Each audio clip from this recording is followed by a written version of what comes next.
야곱아, 너를 창조하신 여호와께서 지금 말씀하시느니라. 이스라엘아, 너를 지으신 이가 말씀하시느니라. 너는 두려워하지 말라. 내가 너를 구속하였고 내가 너를 지명하여 불렀나니 너는 내 것이라. 내가 물 가운데로 지날 때에 내가 너와 함께할 것이라. 강을 건널 때에 물이 너를 침몰하지 못할 것이며 내가 불 가운데로 지날 때에 타지도 아니할 것이요 불꽃이 너를 사르지도 못하리니 대저 나는 여호와 내 하나님이요 이스라엘의 거룩한 이요 내 구원자의 임이라. 내가 애굽을 너의 속량물로 구스와 스바를 너를 대신하여 주었노라. 내가 내 눈에 보배롭고 존귀하며 내가 너를 사랑하였은즉 내가 내 대신 사람들을 내어주며 백성들이 내 생명을 대신하리니 두려워하지 말라. 내가 너와 함께하여 내 자손을 동쪽에서부터 오게 하며 서쪽에서부터 너를 모을 것이며 내가 북쪽에게 이르기를 내놓으라. 남쪽에게 이르기를 가두어 두지 말라. 내 아들들을 먼 곳에서 이끌며 내 딸들을 땅끝에서 오게 하며 내 이름으로 불려지는 모든 자 곧 내가 내 영광을 위하여 창조한 자를 오게 하라. 그를 내가 지었고 그를 내가 만들었느니라. 아멘. 오직 하나님의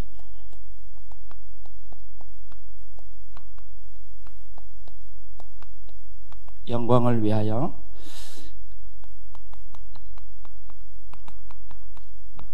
이사야 43장 1절로 7절 말씀인데요. 제가 오랜만에 이 3부 예배를 서게 돼가지고요. 주일 강단을 이렇게 서게 됐는데요. 제가 5가지 신앙생활의 그 기준을 말씀을 드렸었는데, 마지막은 하나님이 하지 말라나 보다 해가지고 그냥 있었는데 오늘 그 마지막을 하게 돼서 기쁩니다. 서론. 우리는 신앙생활을 하고 있습니다. 신앙생활이라는 말은 무엇을 믿고 바라보느냐가 이제 신앙생활이죠. 그래서 무엇을 믿고 바라보느냐, 그러면서 살고 있느냐. 우리는 무엇을 믿고 살아가야 되겠습니까? 또 무엇을 믿고 바라보며 살아가야 되겠습니까? 히브리서 12장 1절로 2절에 같이 한번 볼까요? 우리 이번 한 해 동안 주신 말씀인데요. 히브리서 12장 우리 1절로 2절 말씀 우리 한 목소리로 같이 우리 합독하도록 하겠습니다. 같이 읽겠습니다. 이러므로 우리에게 구름같이 둘러싼 허다한 증인들이 있으니 모든 무거운 것과 얼매기 쉬운 죄를 벗어버리고 인내로서 우리 앞에 당한 경주를 하며 믿음의 주요 또 온전하게 하시는 이인 예수를 바라보자. 그는 그 앞에 있는 기쁨을 위하여 십자가를 참으사 부끄러움을 개의치 아니하시더니 하나님 보좌 우편에 앉으셨느니라. 아멘. 우리는 믿음의 주요 또 온전하게 하시는 이인 예수를 바라보며 또 믿음으로 살아가야 될 줄로 믿습니다. 요한일서 5장 4절로 5절에 보면요, 무릇 하나님께로부터 난 자마다 세상을 이기느니라. 세상을 이기는 승리는 이것이니 우리의 믿음이니라. 5절이 중요합니다. 예수께서 하나님의 아들이심을, 그리스도이심을 믿는 자가 아니면 세상을 이기는 자가 누구냐. 이 말씀이 왜 중요하냐면요, 우리 신앙생활 교회에서만 하는 거 아니거든요. 우리의 진짜 신앙생활은 현장에서 해나가야 돼요. 주일날만 신앙생활 하는 거 아니잖아요. 근데 나머지 6일은요 우리 현장에 있어요. 근데 그 현장, 세상 현장은요 사단의, 성경 보면 얘기하고 있습니다. 세상 신, 세상 임금, 공중권세 잡은 자라니까요. 그 현장에서 신앙생활을 해야 되기 때문에 우리가 예수 바라보지 않고는 안 된다는 거예요. 그래서 첫 번째, 신앙생활의 심장이 뭐라고요? 예배다 그랬습니다. 신앙생활의 심장은 예배입니다. 다른 말로 생명입니다. 예배 아니면 죽는다는 거예요. 그런 각오로 예배하시기 바랍니다. 예배 아니면 죽는다 내가. 지난주에 말씀하셨잖아요. 창세기 4장 1절로 15절에 예배 실패, 모든 것의 실패. 가인의 제사가 어떤 제사였습니까? 나 중심의 제사였던 거예요. 나 중심, 내 동기로 가득 차고 내 생각, 내 계획으로 가득 찬, 그게 이루어지지 않으면 예배 안 드려요. 그러면 하나님께 대들어요. 자기 중심의 예배를 드려놓고 그 동기 가지고 하다가 그 동기가 이루어지지 않으니까 이제 하나님 원망하는 거예요. 그래서 하나님께서 구하시는 제사는 금요기도회 때 상한 심령이다. 금요기도회 때 말씀하셨죠. 상한 심령. 우리의 최고 가치가 예배가 되기를 기도합니다. 생명하고 바꿀 수 있는 게 없잖아요. 그래서 모든 우선순위가 예배가 되기를 기도하고요. 제가 지금 약을 먹고 있는데 자꾸 입이 마르네요.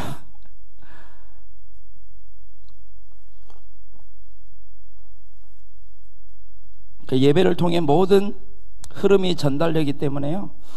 예배를 놓치면 교회의 흐름을 놓쳐버리는 거예요. 그래서 징검다리라고 하잖아요. 예배가 한 주 빼먹고 두 주 빼먹으면, 계속 빼먹으면 이게 건너기 어렵다니까요. 흐름 속에 있어야 되는 겁니다. 교회는 또 하나님이 통치하잖아요. 그 통치하시는 것을 믿고 교회가 하는 모든 사역 가운데, 일 가운데 그 흐름 속에 우리가 들어가야 되는 거예요. 그게 예배입니다. 그리고 두 번째, 신앙생활의 기준은 성경이다. 하나님의 말씀이죠. 성경 읽기를 하는 이유가 여기 있죠. 우리의 기준이니까요. 이사야 55장 8절로 9절 말씀 볼까요? 이사야 55장 8절로 9절에 보니까 이는 내 생각이 너희의 생각과 다르며 내 길은 너희의 길과 다름이니라. 여호와의 말씀이니라. 이는 하늘이 땅보다 높음 같이 내 길은 너희의 길보다 높으며 내 생각은 너희의 생각보다 높음이니라. 우리의 기준, 우리의 생각, 우리의 계획까지 안 된다는 거예요. 하나님 말씀이 기준이 돼야 돼요. 그래서 내 생각, 내 계획으로 가득 차 있기 때문에 리셋해야 됩니다. 우리의 생각을 리셋하고요, 우리 계획을 리셋하고요, 말씀에 딱 기준을 두고 리셋이라는 말은 다시 제자리로 돌아가야 된다. 원 상태로 돌아가야 돼요. 우리가 처음 말씀 받았을 때 어땠습니까? 살 것 같았잖아요. 이게 기준이었잖아요. 예배가 그랬고요. 그래서 성경 읽기를 한다는 얘기는 굉장히 중요한 얘기입니다. 성경 읽기를 통해서요, 우리의 생각이, 우리의 마음이, 또 우리의 모든 목적과 목표가 정화되어야 되는 거예요. 자꾸. 그래서 치유되고 회복되어야 됩니다. 그래서 기준이 성경이다. 신앙생활의 능력은 기도라고 했습니다. 기도는 보좌를 움직이는 거죠. 시공간 초월하는. 그래서 사도행전 2장 1절로 4절에 초대교회가 다른 거 한 거 아니잖아요. 초대교회가 능력이 없어요. 초대교회가 무슨 능력이 있습니까? 근데 그 초대교회에 어떤 역사가 일어났죠? 바람 같은 불 같은 성령의 역사가 임한 거예요. 근데 그 계기가 그 시작이 뭐였죠? 1장 14절에 오로지 기도하는 가운데 보좌가 움직인 거예요. 그래서 권능이 임해버린 거죠. 권능은 권세를 사용할 때 나타나는 능력이라고 했습니다. 그러면 세력을 얻게 됩니다. 힘을 갖게 됩니다. 뭔가를 할 수 있다 그 말이거든요. 세력을 얻다는 말은 할 수 있는 거예요. 우리 교회의 모든 사역 이걸로 할 수 있는 줄로 믿습니다. 우리 북한 사역도 하고 다민족 사역 또 세계복음하는 교회인데 이걸로 할 수 있어요. 우리 힘이 아니고요. 그런 신앙생활의 결론은 전도라고 했습니다. 전도인데 그냥 전도가 아니고요. 우리는 전도를 통해서 제자를 세워야 될 줄로 믿습니다. 사도행전 20장 24절에 바울이 고백하죠. 내가 주 예수께 받은 사명 곧 하나님의 은혜의 복음을 증언하는 일을 마치려면 내 생명도 조금도 귀한 것으로 여기지 않겠다. 복음 전하는 것이 이제 결국 전도가 바울의 결론이었거든요. 신앙생활의 결론이었는데 다메섹 사건 이후에 바울을 한번 우리 생각해 봐야 됩니다. 여러분, 다메섹 사건 아시잖아요. 예수님을 만났습니다. 근데 예수님 만나면 잘 돼야 되잖아요. 아니에요? 근데 바울을 보세요. 잘 된 게 아니에요. 핍박당했다니까요. 그때부터 본격적으로 어려움 당했어요. 예수 안 만났으면요, 바울은 떵떵거리며 살 수 있어요. 배경에 있잖아요. 그때 청년이었어요. 굉장한 세상적으로 성공한 사람이었다니까요. 그 대열에 있었던 사람이에요. 근데 예수를 그리스도로 인정하고 나서 이 바울은 삶이 완전히 송두리째 바뀌어버렸어요. 모든 사람 다 이 바울을 굉장히 위대하게 존경했던 사람들 다 등을 돌리고, 심지어 친척까지도, 같은 친구까지도 배신하게. 왜냐면 그렇잖아요. 그 다메섹 사건 이후에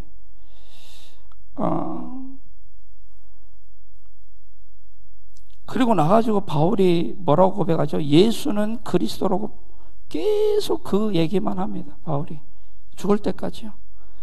전도는 다른 게 아니라 예수가 그리스도라는 사람이, 이 그리스도라는 것을 체험한 사람이 예수는 그리스도라고 말하는 것이 전도입니다.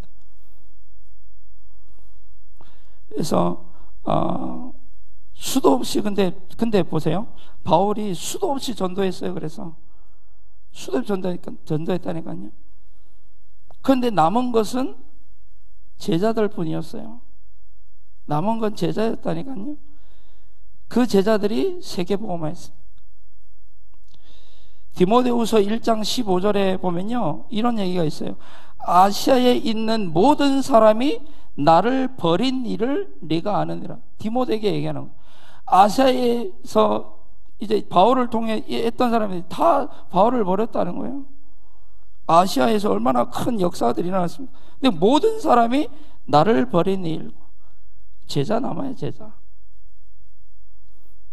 그래서 그 제자에게, 제자 디모데에게 제자에 대한 한을 심겨주는, 그게 디모데후서입니다. 그래서 디모데후서 2장 1절에 내 아들아 하면서 너는 그리스도 예수 안에 있는 은혜가 하는새 강하고, 왜냐? 결국 제자밖에 없다. 네 낙심할 일 굉장히 많아. 그러니까 그리스도 예수 안에 있는 은혜 가운데 강해야 돼. 또 그 은혜 가운데 강하고 내게 충성된 자들에게 전할, 그들이 또 다른 사람에게 사람들을 가르칠 수 있으리라 말씀하죠. 제자. 마지막 신앙생활의 목적, 오늘 우리 함께 나눠야 될 건데요, 하나님의 영광이죠. 영광. 목적은 하나님께 영광 돌리기 위해서. 하나님께 영광 돌리는 것은 예배입니다. 예배.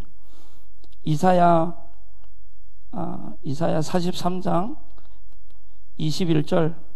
오늘 우리 43장 21절까지는 안 봤는데요, 21절에 보면 이 백성은 내가 나를 위하여 지었나니 나를 찬송하게 하려 합니다. 이게 우리 삶의 목적이라는 거예요. 그래서 목적이 이끄는 삶이라고 제목을 지을까 그렇게 하다가 안 했는데, 그냥 삶의 목적을 알고 그 목적을 최고의 가치로 두는 사람은 그 목적이 그 사람을 이끌어가게 되어 있습니다. 여러분, 무엇을 최고 가치로 여기고 있습니까? 어떤 목적을 가지고 그래서 예배가 혹시 좀 지루하다고 해야 될까요? 예배가 너무 좀 힘들다고 해야 될까요? 그러면 사실 큰일 납니다. 목적을 상실해 버리는 거거든요. 우리 천국 가서 영원토록 뭐 해야 되죠? 예배해야 됩니다. 예배해야 되는데. 오늘 본론에 들어가세요.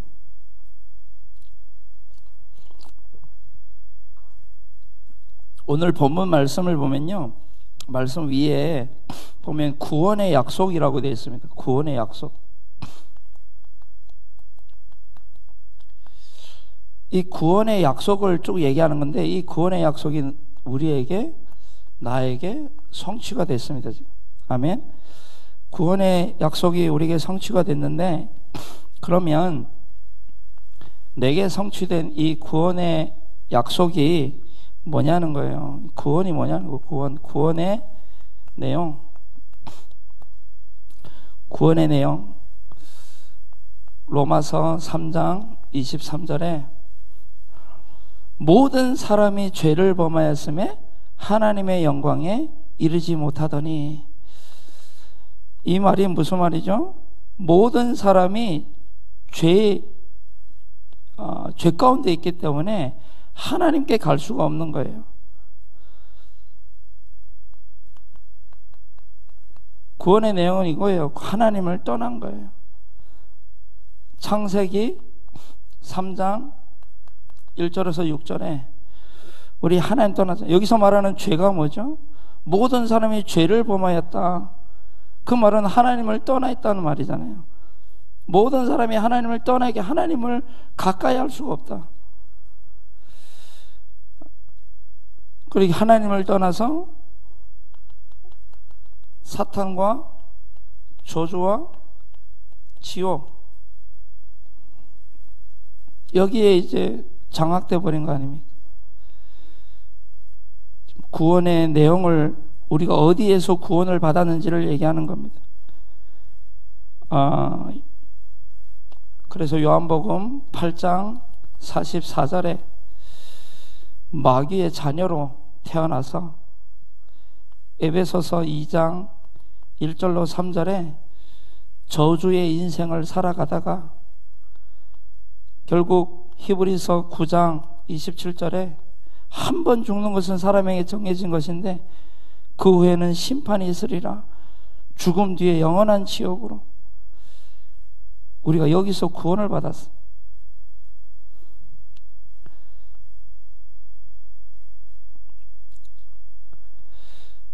지금 이제 고륙 친척 캠프를 어제 우리 양윤석 목사님과 우리 김금 전사님 해가지고 전라도를 다녀오셨어요.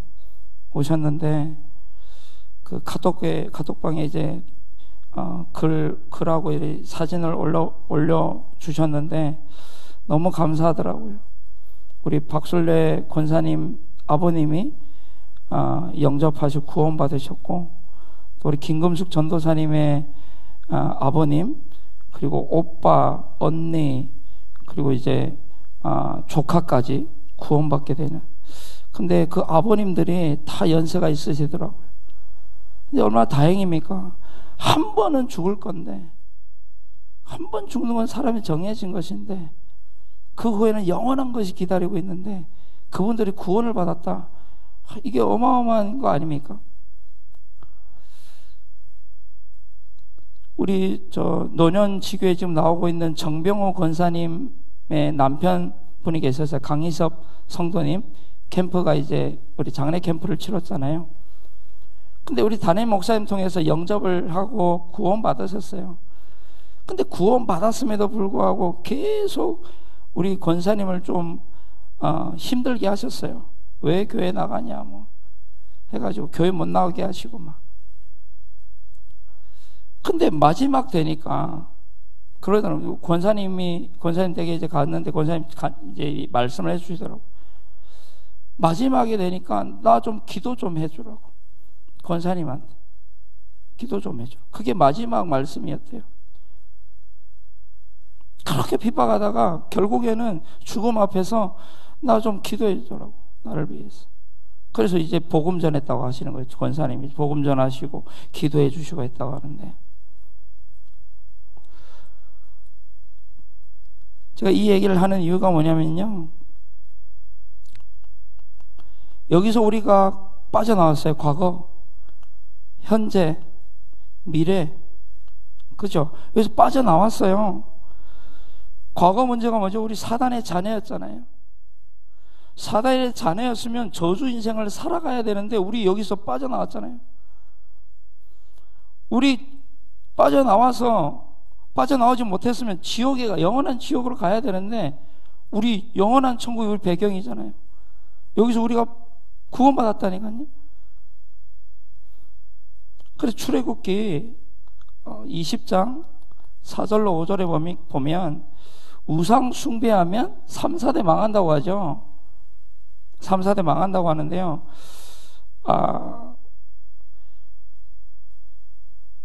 여러분 혹시 하나님을 떠나 있지 않습니까? 하나님을 떠나서 하나님보다 높아져 있는 게 있지 않습니까? 하나님을 만났지만요, 우리는 하나님을 날마다 만나야 됩니다. 성대모사 한 번만 하겠습니다. 우리 담임 목사님의 이 수준 높은 얘기 알아들으시겠어요? 하나님을 만났지만, 구원받았지만 우리 날마다 구원받아야 돼요. 날마다 하나님이 필요한 사람들입니다. 우리가 하나님을 만나야 될 줄로 믿습니다. 그래서 물어보는 거예요. 네가 어디 있느냐? 네가 어디 있느냐?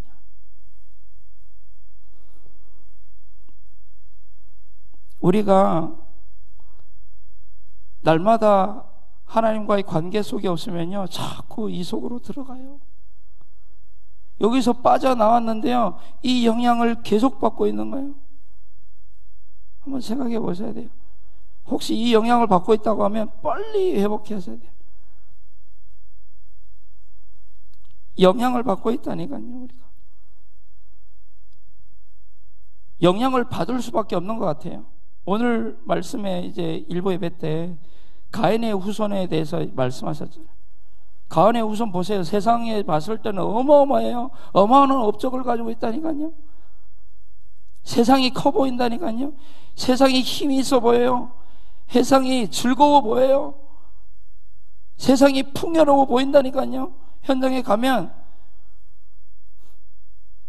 그러니까 그 영향을 받는 거예요. 우리 자녀가 돈이 많은 사람과 결혼했으면 이게 없어요 혹시? 있다니까요. 영향을 하나님과 전혀 하나님 떠나 있다니까. 그 생각이 벌써 하나님 떠나 있는 거잖아요.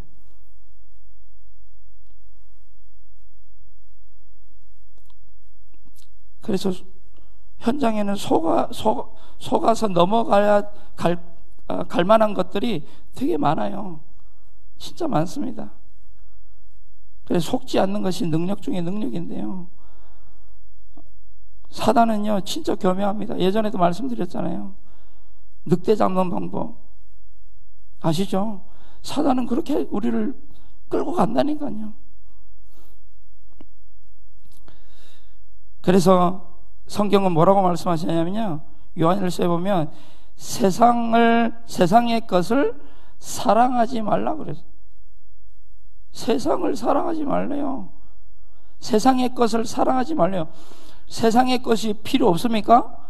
여러분 세상의 것 필요해요. 근데 그걸 사랑하면 안 되는 거예요. 그거 사랑하면 안 돼요. 이유가 뭐죠? 사단이 준 거잖아요. 사단이 준 거. 그래서 뇌물과 선물은 굉장히 다른 의미입니다. 뇌물에는 반드시 결과가 있어요. 어떤 결과요? 아주 안 좋은 결과가 있어요. 뇌물에는. 뇌물 받고 체한 사람들 많잖아요. 근데 선물은 그게 아니에요. 선물은 받으면 행복해요. 하나님은 우리에게 뇌물을 주셔서 선물 주셨다니까요. 근데 사단은 우리에게 자꾸 뇌물을 갖다 줘요. 세상의 것 가지고 뇌물을 준다니까. 뇌물 먹어버리면 그 뇌물 좋아 보이거든요. 뇌물 왜 받죠? 뇌물인 거 모르고 받아요. 근데 받고 나니까 그게 뇌물이라. 그러면 그 어떻게 되겠냐고요.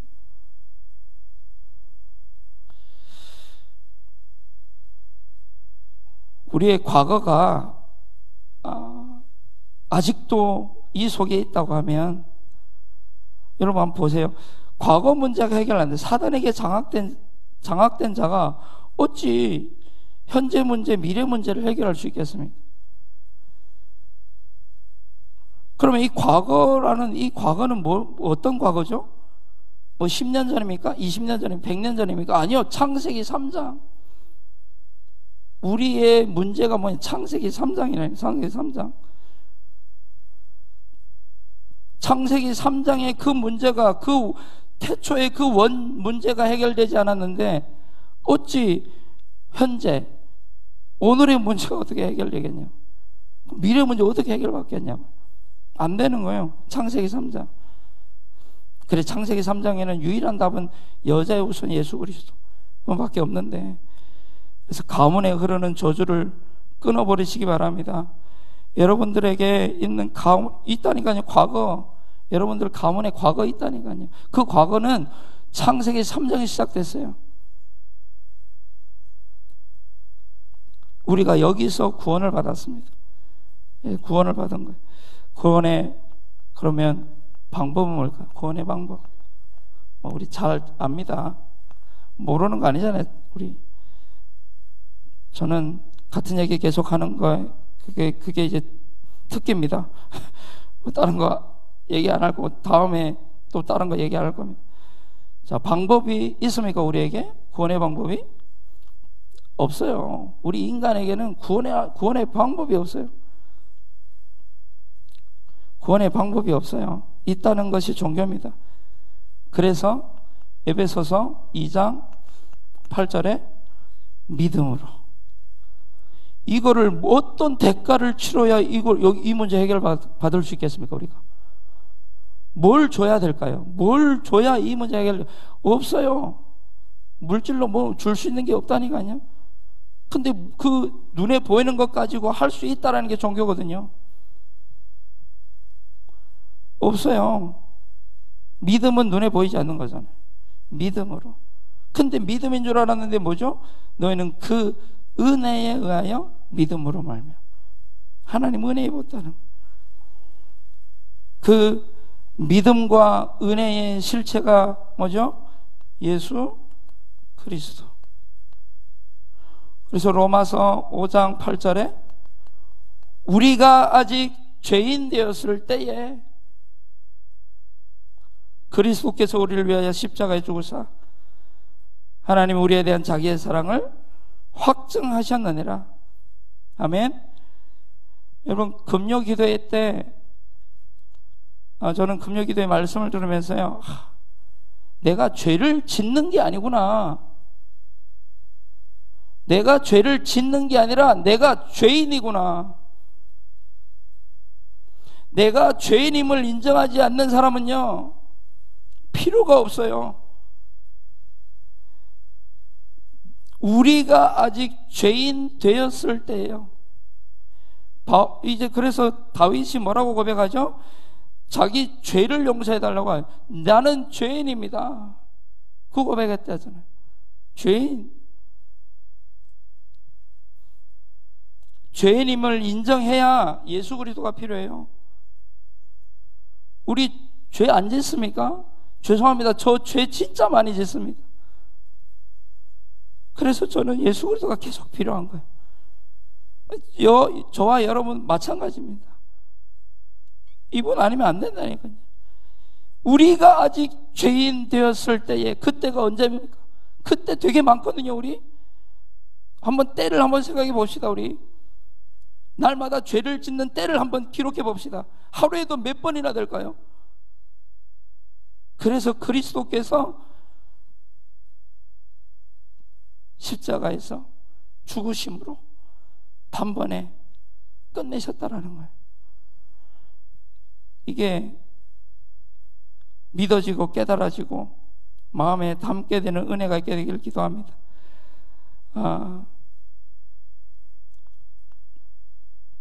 예수 그리스도께서 방법이 뭐죠? 십자가 그리고 부활. 십자가와 부활. 요한복음 19장 30절에 내가 다 이루었다. 다 이루었다. 무엇을 다 이뤘죠? 내가 사단과 저주와 지옥, 과거, 현재, 미래 다 끝냈다. 다 이루었다 그랬어요. 십자가에서.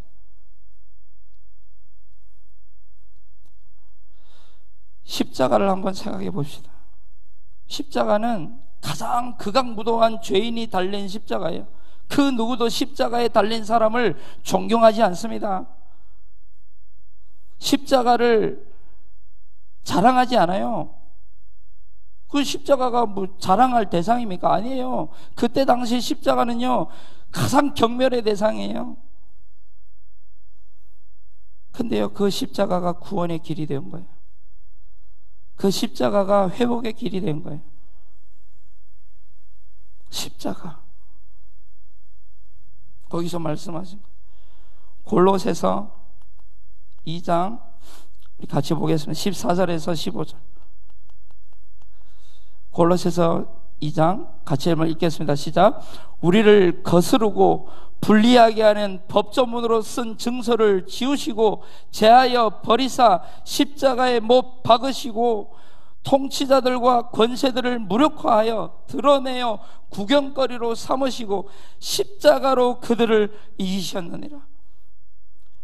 부활하심으로 말미암아 십자가를 멸시하고 십자가를 가치없게 생각하는 사단의 세력, 세상의 권세자들, 세상의 성공자들 부끄럽게 하시는 거예요. 하나님. 그들을 이기셨어.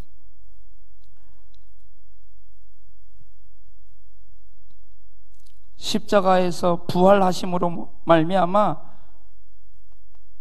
예수님이 왕, 제사장, 선지자임을 증명하신 거예요.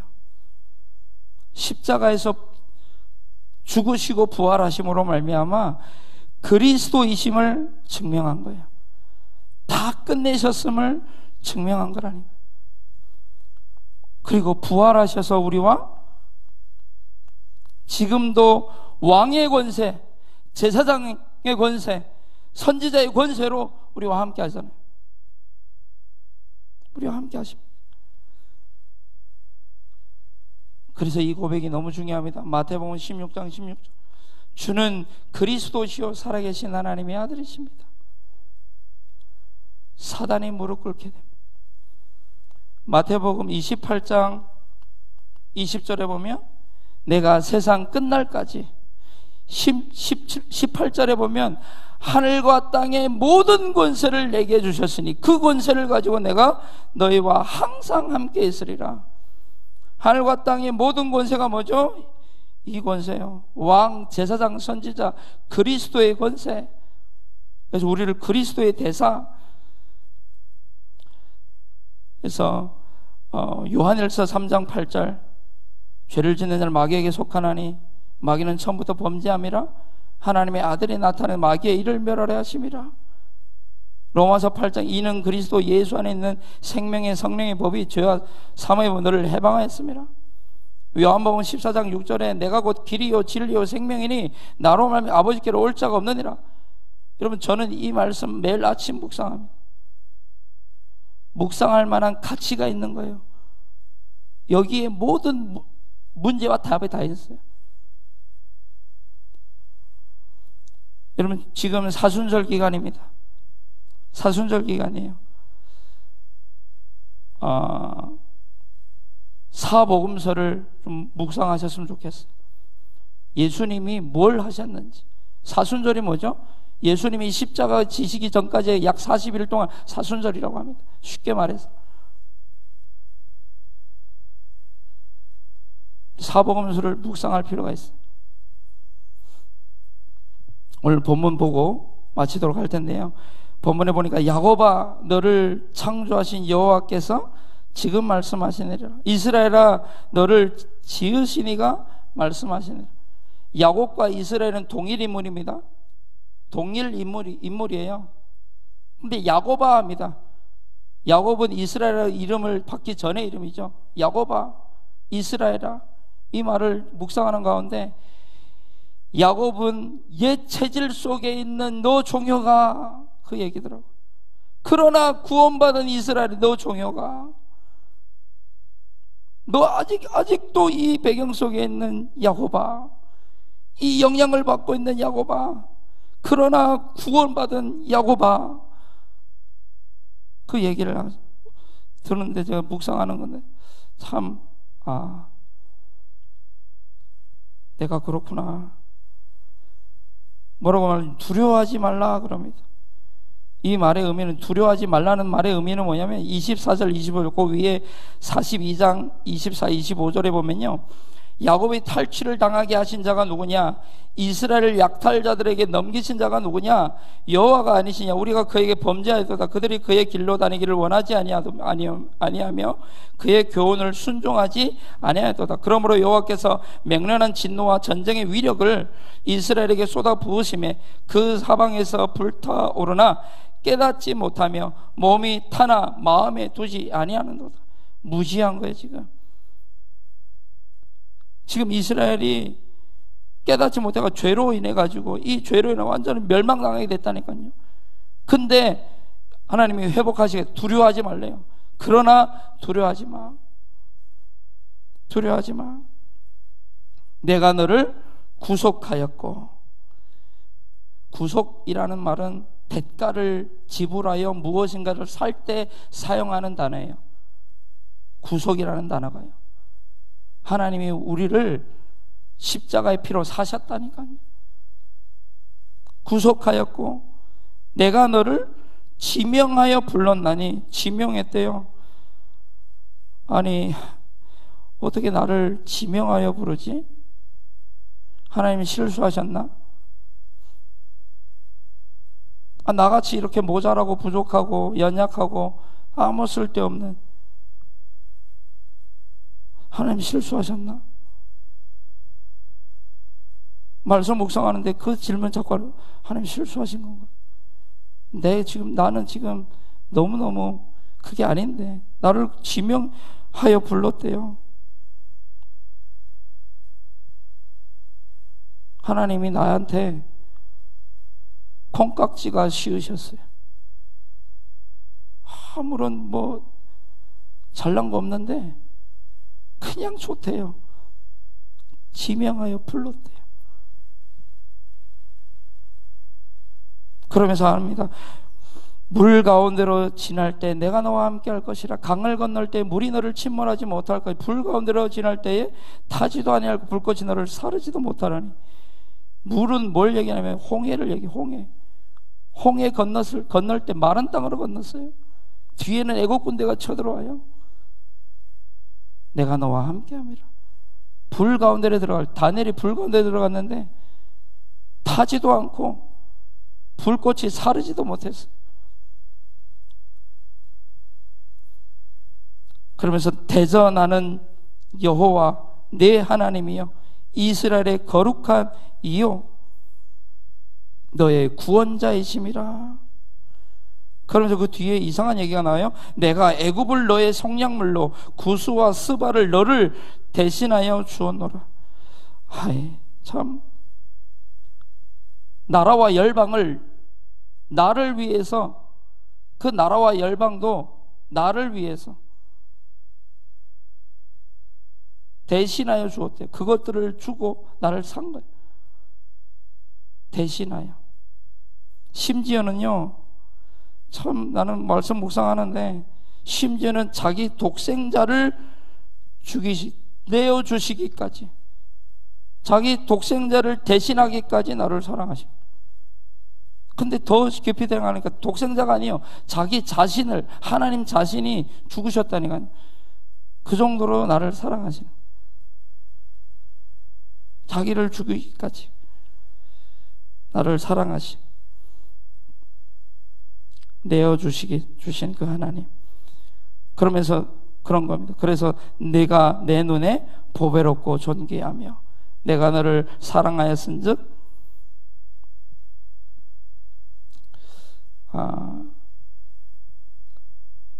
찬양이 생각이 나는데요. 하나님의 은혜로 이 쓸데없는 자 왜 구속하여 주는지 난 알 수 없도다. 내가 뭐라고 하나님이 나를 이토록 사랑하시고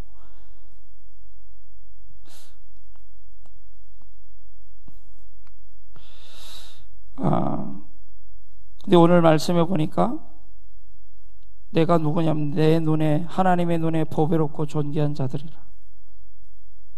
아멘. 그래서 내 주제에라는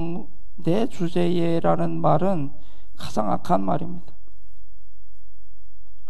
내 주제가 어느 정도냐?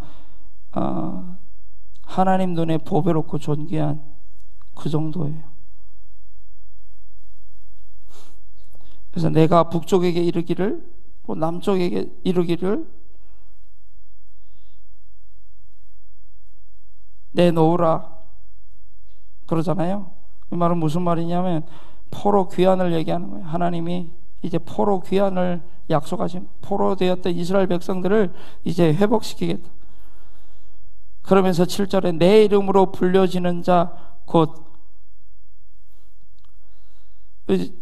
여기 보면 그 뒤에 보면 이끌며 내 딸들을 땅끝에서 오게 하며 라고 되어 있죠.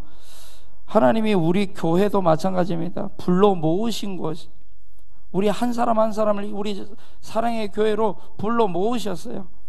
저 땅끝에서, 심지어 저 북한에서 불러 모으셨다니, 우리 교회를요. 하나님이 친히 모으신 교회가 우리 교회인 줄로 믿습니다. 그러면 한 사람 한 사람이 얼마나 가치 있는지. 혹시 우리에게 깨어진 것이 있습니까? 관계가 깨지고 우리 삶이 깨지고 후대가 깨지고 깨졌습니까? 우리에게 깨어진 관계 회복하시길 바랍니다. 어떻게 회복하냐? 복음으로요. 왜 이 얘기를 하냐면요, 우리 교회 안에 혹시 깨어진 관계가 있지 않습니까?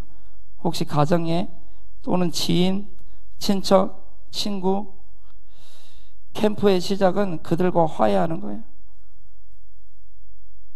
어떻게 화해할 수 있겠습니까? 어떻게 해요? 원수되었던 것을 십자가로 이제 하나 되게 하셨다고 에베소서 2장에 나옵니다. 그래서 어떤 이제 캠프라고 했을 때 그냥 나가서 하는 것만 캠프가 아니고요, 교회 안에서 진짜 깨어진 부분, 관계들이 있다면 좀 회복하시고. 이 말씀이 왜 나오는지 모르겠는데요. 그래서 우리는 오늘 아침에 일부 예배 때도 말씀하셨듯이 하나님의 은혜가 아니면 안 되는 에노스가 되어야 됩니다. 에노스, 약한 자들, 하나님의 이 은혜가 아니면 안 되는, 십자가의 은혜가 아니면 안 되는, 복음이 아니면 안 되는,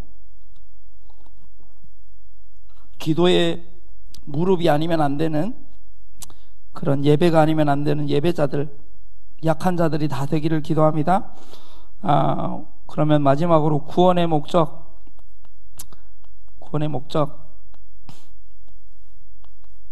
구원의 목적은 에베소서 1장 3절에서 19절까지 잘 나와 있습니다. 에베소 3장 1절에서 14절까지네요. 14절까지 잘 나와 있는데 우리 14절 한 절만, 13절 14절만 읽겠습니다. 3절부터 읽게요. 3절부터 5절까지만 읽도록 하게요. 에베소서 1장 3절로 5절입니다. 에베소 1장입니다. 1장. 같이 한번 보겠습니다. 3절로 5절까지만 읽도록 하겠습니다. 네, 같이 읽겠습니다. 찬송하리로다. 하나님 곧 우리 주 예수 그리스도의 아버지께서 그리스도 안에서 하늘에 속한 모든 신령한 복을 우리에게 주시되 곧 창세전에 그리스도 안에서 우리를 택하사 우리로 사랑 안에서 그 앞에 거룩하고 흠이 없게 하려 하시려고 그 기쁘신 뜻대로 우리를 예정하사 예수 그리스도로 말미암아 자기의 아들들이 되게, 그 다음 절이요, 하셨으니 이는 그가 사랑하시는 자 안에서 우리에게 거저 주시는 바 그의 은혜의 영광을 찬송하게 하려는 것이라. 하나님이 우리에게 구원을 주신, 이 어마어마한 구원을 주신 목적이 뭐냐? 은혜의 영광을 찬송하게 하려 하십니다. 영광을 위해서 우리에게 구원을 주신 거예요. 하나님의 영광을 찬송하라고. 그래서 여기 3절부터 14절까지 보면 결론이 뭐냐면요, 그리스도 안에서 하나님께 영광. 그리스도로 말미암아 우리에게 주신 신분, 구원받은 자의 신분, 권세 있잖아요, 우리에게. 누가복음 10장 17절로 20절에 보니까 70인이 기뻐, 우리 같이 한번 읽어봅시다. 캠프 또 나가야 되니까요. 70인이 기뻐하며 돌아와 이르되 주여, 주의 이름이면 귀신들도 우리에게 항복하더이다. 예수께서 이르시되 사탄이 하늘로부터 번개같이 떨어지는 것을 내가 보았노라. 내가 너에게 뱀과 전갈을 밟으며 원수의 모든 능력을 제어할 권능을 주었으니 너희를 해칠 자가 결코 없으리라. 그러나 귀신들이 너에게 항복하는 것으로 기뻐하지 말고 너희 이름이 하늘에 기록된 것으로 기뻐하라 하시니라. 아멘. 신분은요, 확인하는 거예요. 예배를 통해, 말씀을 통해 확인하는, 권세는 사용하는 거죠. 우리에게 어떤 거죠? 예수 이름의 권세를 주셨는데 사용하는 겁니다. 그러면 70인 캠프가 어떤 캠프가 되냐면요, 정체성만 가지고 나가도 돼요. 내가 누군지 그것만 가지고 나가도 된다니까요. 다른 것 때문에 기뻐하지 말래요. 예수님이 내 이름이 저 하늘의 구원의 그 책에 기록된 거, 그걸로 기뻐해라. 그러면 캠프 나가서 기뻐하시기 바랍니다. 그냥 기뻐하시라니까요. 물론 여러분들 나가면 막 이제 흑암도 결박되고 정접도 되어지고 영접이 된다는 말, 흑암이 결박됐으니까 뭐 많은 일들이 일어나는데 그것 때문에 기뻐하지 말고 너희 이름이 하나님 나라 그 이름이 기록된 거, 그걸로 기뻐해라. 캠프는 빛을 비추는 겁니다. 가장 먼저 나에게 빛이 비춰져야 돼요. 나에게. 내가 누군지를 알아야 된다니까요. 그걸 가지고 현장에 나가야 현장에 빛이 비춰지지. 내가 누군지도 모르는데 그냥 억지로 나가고 뭐 그냥 나가고 내 정체성을 가지고 나가는 캠프가 되기를 기도합니다. 우리의 정체성. 어둠은 빛을 이길 수가 없습니다. 그래서 확실한 정체성을 가지고 불신앙하지 마시고요, 누리고 오시기 바랍니다. 누리고 오세요. 누리고 오지 마시고요, 누리고 오십시오. 구원의 목적은 뭐냐? 신분 권세를 주신 목적인, 뭐 잘 먹고 잘 살라고 우리에게 신분 권세 주신 게 아니에요. 분명히 여기에 나와 있죠. 우리 신분 권세 주신 목적이 있다니까. 여기 천명, 소명, 사명. 하나님이 주신 천명, 하나님이 부르신 소명, 그러면 하나님이 내게 원하시는 사명, 이것 때문에 우리에게 신분 권세를 주신 거예요. 마태복음 그래서 28장 18절로 20절, 이게 천명이잖아요. 천명. 모든 민족으로 제자로 삼아 아버지, 아들과 성령의 세례를 베풀고 내가 너에게 분부한 모든 것을 가르쳐 지키게 하라. 이게 천명입니다. 그리고 우리에게 사도행전 1장 1절에서 8절에 분명히 얘기했어요. 오직 그리스도, 오직 하나님의 나라, 오직 성령 충만. 그러면 거기에 증인되는 거, 그게 우리의 사명이에요. 증인되는 거. 교회는요, 교회를 세워야 됩니다. 사도행전 20장 28절, 사도행전 20장 28절에 보면 우리를 교회를 피로 사신 교회라고 해요.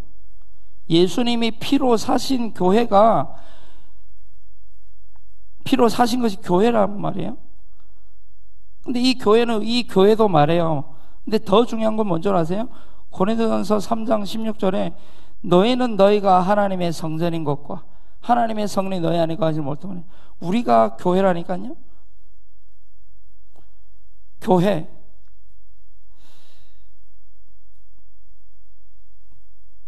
그래서 골로새서 1장 바울의 고백을 좀 보고 마치게 1장 24절로 28절을 보겠습니다. 골로새서 1장 29절까지 볼 텐데요. 읽겠습니다. 나는 이제 너희를 위하여 받는 괴로움을 기뻐하고 그리스도의 남은 고난을 그의 몸된 교회를 위하여 내 육체에 채워노라. 내가 교회의 일꾼 된 것은 하나님이 너희를 위하여 내게 주신 직분을 따라 하나님의 말씀을 이루려 함이니라. 이 비밀은 만세와 만대로부터 감춰졌던 것인데 이제는 그의 성도들에게 나타났고 하나님이 그들로 하여금 이 비밀의 영광이 이방인 가운데 얼마나 풍성한지를 알게 하라 하심이라. 이 비밀은 너희 안에 계신 그리스도니 곧 영광의 소망이니라. 우리가 그를 전파하여 각 사람을 권하고 모든 지혜로 각 사람을 가르침은 각 사람을 그리스도 안에서 완전한 자로 세우려 함이니 이를 위하여 나도 내 속에서 능력으로 역사하시는 이의 역사를 따라 힘을 다하여 수고하노라. 바울의 평생의 소원이 뭐냐면 교회를 세우는 거였어요. 거기에 자기는 올인하겠다. 교회를 세우는 거. 그 교회를 세운다는 말이 뭐냐면 우리 교회도 이 교회와 두 가지 의미가 있어요. 구원받은 자, 그게 교회잖아요. 그 한 사람을 세우는 거. 그리고 우리 이 회중에 이 교회를 세우는 거. 거기에 다 올인하겠다는 거예요.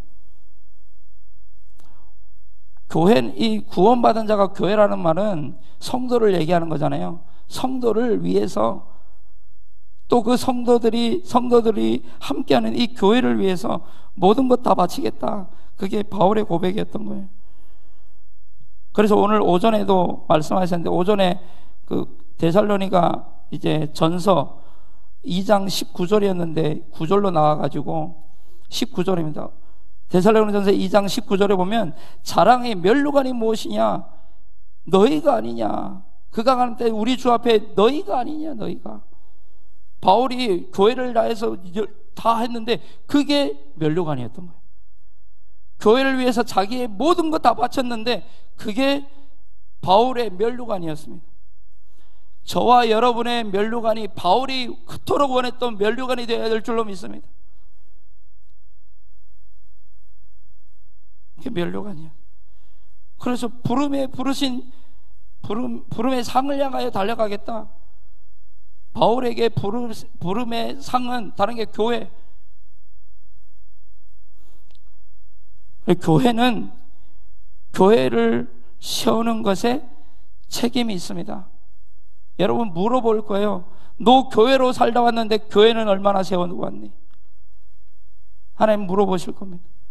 하나님 앞에 섰을 때 내가 너를 교회로 세웠는데 너는 교회를 얼마나 세워왔냐?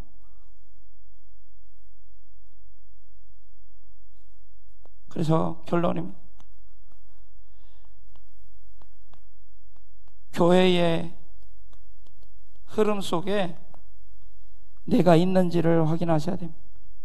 교회의 흐름 속에 내가 있는가? 내가 교회가 맞다면 교회를 세우는 것은 나의 책임입니다.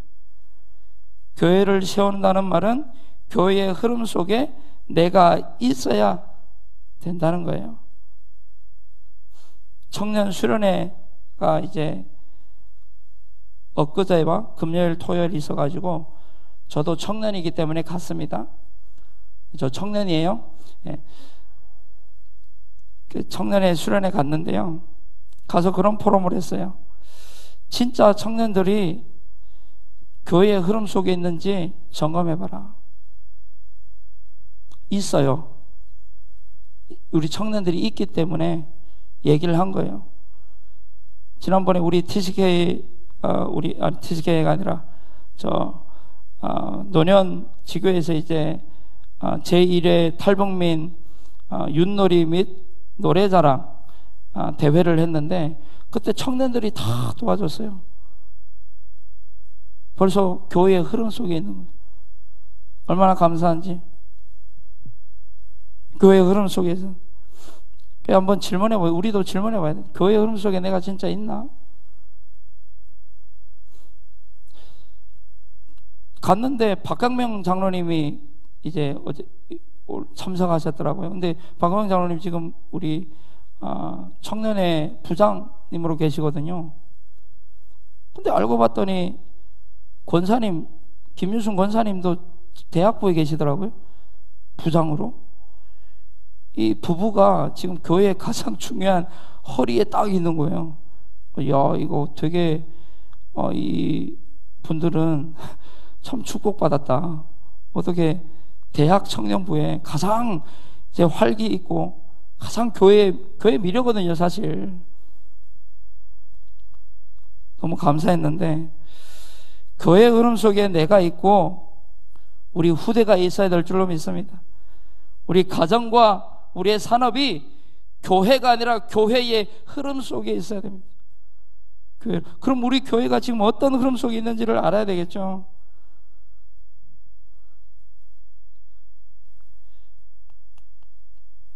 교회의 흐름 속에 있는 것이 오직 하나님의 영광을 위한 것입니다. 아멘. 교회의 다른 거 아니에요. 교회의 흐름 속에 있는 것이 오직 하나님의 영광을 위한 겁니다. 그러면 한번 생각해 보세요. 우리가 하나님의 영광을 위한 영광의 도구인데 교회 흐름 속에 없다. 교회 생각해 보셔야 돼요. 지금 70인 캠프 속에 있고요. 제자, 증인, 우리 교회의 지금 흐름입니다.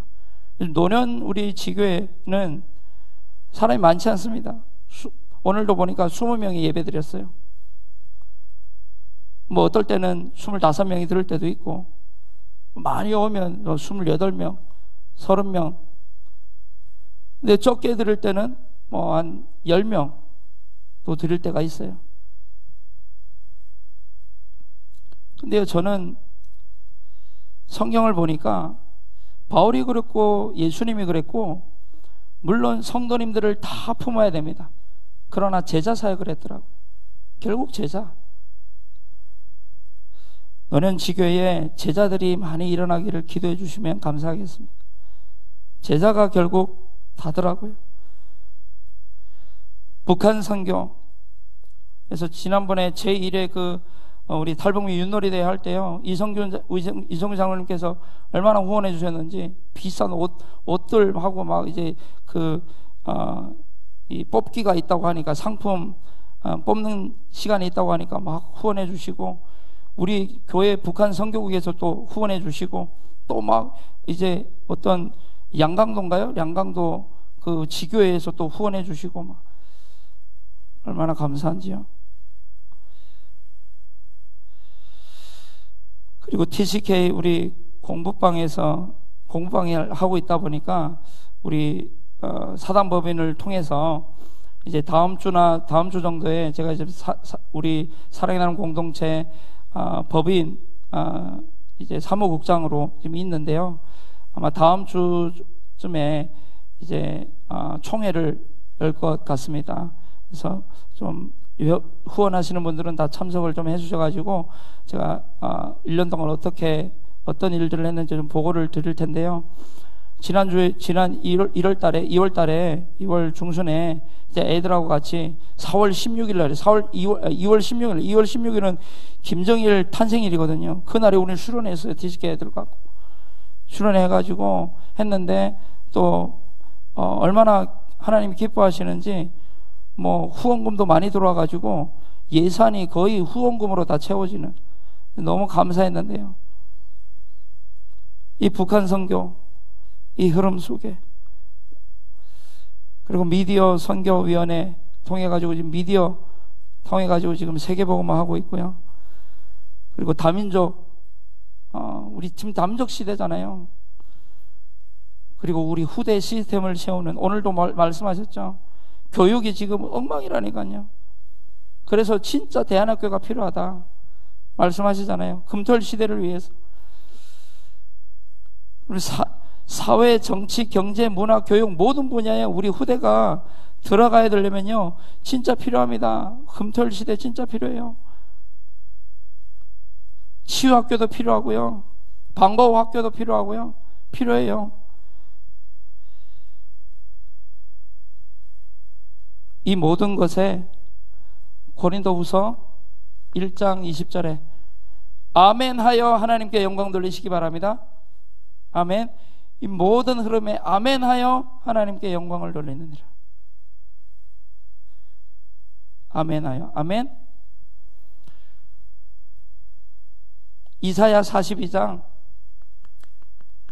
8절에 보니까요, 이사야 한번 볼까요? 이사야 42장 8절입니다. 네, 나는 여호와이니 이는 내 이름이라. 나는 내 영광을 다른 자에게, 내 찬송을 우상에게 주지 아니하리라. 반드시 북한복음화 됩니다. 된다니까요. 근데 이 모든 것이 되려면 우리에게 뭐가 필요하냐면요, 지금 가장 시급한 게 성전 건축입니다. 이게 돼야 돼요. 후대를 세우고 막 금토일 학교 뭐 하는데 이게 안 되면 사실 힘이 없어요. 여기에 우리가 흐름, 유아 애들부터 시작해서 노년애니까 전부 여기에 우리 올인해야 됩니다. 너무 우리 머리로는 너무 잘 알잖아요. 아, 그래. 근데 여기에 이제 우리가 실천해야 돼. 이거 진짜 실천해. 이거는 실천하지 않으면 안 돼요. 실천해야 되는 거예요. 전 성도가 여기에 마음을 담아야 되고요. 그때 어떤 역사가 일어나냐? 학개서 2장 6절로 8절 보겠습니다.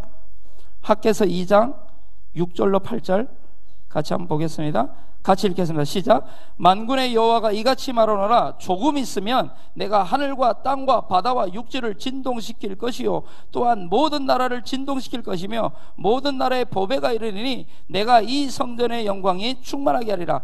만군의 여호와의 말이니라. 은도 내 것이요 금도 내 것이라. 만군의 여호와의 말이니라. 여러분, 이제 우리 성전 건축 끝내고 이제 앞으로 우리가 지금 계획하고 있고 기도하고 있는 모든 부분 되잖아요. 이전 영광보다 더하리라. 어마어마한 그때가, 근데 중요한 그때가 옵니다. 그때가 와요. 여러분들이 하든 안 하든 상관없이 그때는 옵니다. 그때 왔을 때 우리 한 절만 더 보고 마치겠습니다. 느헤미야 2장 20절입니다. 느헤미야 2장 20절. 분명 그때가 올 것인데 한번 읽겠습니다. 시작. 내가 그들에게 대답하여 이르되 하늘의 하나님이 우리를 형통하게 하시리니 그의 종들인 우리가 일어나 건축하려니와 오직 너희에게는, 쉽게 말하면 이 흐름 속에 없는 자들에게는 예루살렘에서 아무 기업도 없고 권리도 없고 기억되는 바도 없다 하였느니라. 반드시 그 때가 올 거거든요. 근데 그 흐름 속에 없었던 너희에게는 기업도 없고 기억되는 바도 없고 그때가 올 건데,